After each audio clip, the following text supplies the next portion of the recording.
Hello Dairy Today viewers. On behalf of the Market 360 advisors here at Stuart Peterson, I'm Bob Davenport and this is your Dairy Week in Review for July 18th, 2014.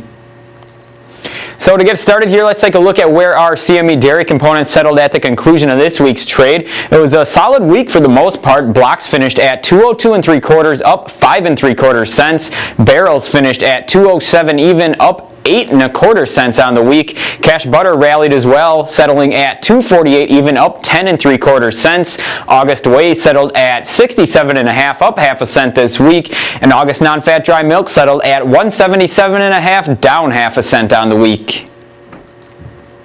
Going over to Class 3 futures, it was a solid week as well. We saw a nice rebound of the recent sell-off. August settled at 21.33, posting a 63-cent gain. September settled at 20.33, up 48 cents. And that now puts our 2014 average price for Class 3 futures at 21.47 with a 12-cent gain this week.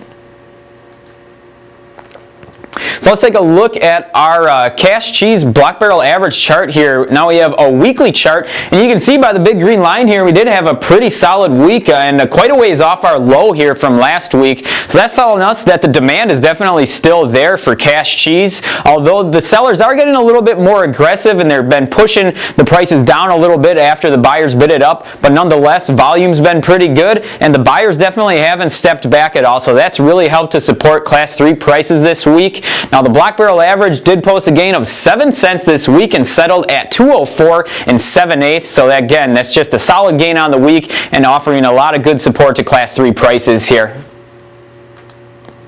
So speaking of Class 3 prices, here we have our second month milk chart, currently the August contract, and you can see that we had a really solid week here, and after 6 straight up days in a row on the August contract, we settled just a little bit lower Friday afternoon after running into a little bit of resistance on the top end there, but overall it was a solid week. We posted a gain of 63 cents. August definitely recovered the most off of the sell-off that we saw from the June highs down to last week's lows, but then again, August and September also sold off the most, so they needed to recover the most here this month. And again, most of that support has come from the fact that spot markets remain pretty supportive overall. Cash cheese rallied this week, and cash butter continues to be extremely strong, settling at $2.48 a pound this week. That's just 2 cents off the high of $2.50 saw back in the last week of June. So the fact that those prices remain that high and the demand still there is a good sign. But then again, if that demand starts to really fall off due to these higher prices, that could put a lot of pressure on Class 3 prices as well. So something to keep an eye on, and one area of concern would maybe be the fact that global prices continue to decline. Fonterra,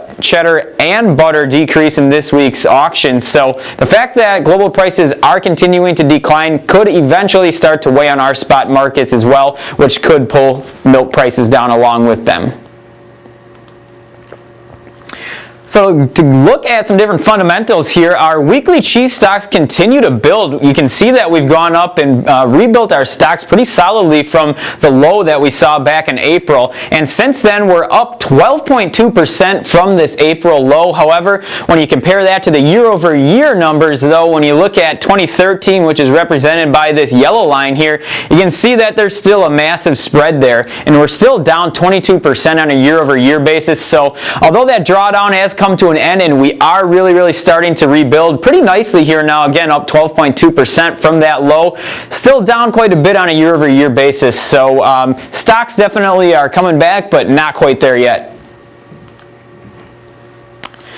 Now, weekly slaughter numbers also continue to decline here. Really, we probably ran into that seasonal low that we generally see the week of the Independence Day holiday. Now, you can see here that we followed that normal seasonal pattern.